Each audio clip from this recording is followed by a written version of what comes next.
This is actually a really good chart solely focused on the key U.S. delivery markets. So red is Uber Eats, black is GrubHub, and then dark gray is DoorDash. And those are the really ones to focus on. And the story is here that outside of the number 1 and number 2 players, it's rare for there to be a meaningful number 3. And there's certainly not a meaningful number 4. And if you're 5 on this list, you're thinking, what am I even doing in delivery? And that's Amazon right now in the U.S. So this really just drives home the fact that you need to consolidate these marketplaces, continuing to pump cash into specific markets when you're just not gaining market share and trying to nip at the heels of an Uber Eats or a GrubHub like in Jacksonville or in El Paso, Texas. You can't fight that tide forever. So if Amazon in particular wants to get real in delivery, they're going to need to buy someone. And on slide 60, we have some notable private company capital raises here.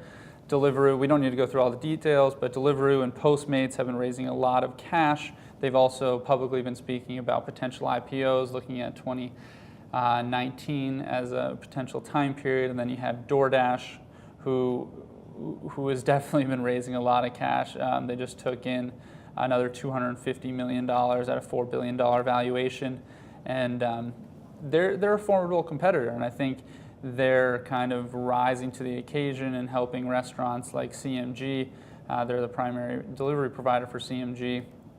You kind of see them growing into that, but I would note that Topingo, who is also a delivery provider for CMG, was just purchased by GrubHub, or entered into an agreement to be purchased by GrubHub. So does DoorDash become the exclusive? I mean, does GrubHub become the exclusive for CMG? Maybe. I think it'd be better off for CMG if they sign an exclusive. You potentially get a better rate deal. So we'll see what happens with them, and that would definitely be a negative for DoorDash, or they could just buy DoorDash. And then that Amazon. That $4 billion valuation for DoorDash looks really rich. It's a real rich one. I agree. Looks really rich. Especially if you go back to the slide before on 59. Yep. Yes, they are number 3, but they're number 3, right? And I don't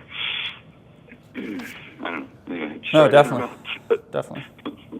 And then just finishing off, Amazon Restaurants and Uber Eats will be probably net acquirers longer term in the space if Amazon's serious. Uber's definitely serious about it, and with their pending IPO, whether it be next year or the year after, they're going to need to show a solidified business in their Uber Eats platform, which I think is one of their better growth drivers. So having a kind of full network effect within there. And so you need the marketplace and you need the drivers to really pull in the most consumers. So having something like that would definitely give them a leg up and some better stories to tell for investment bankers.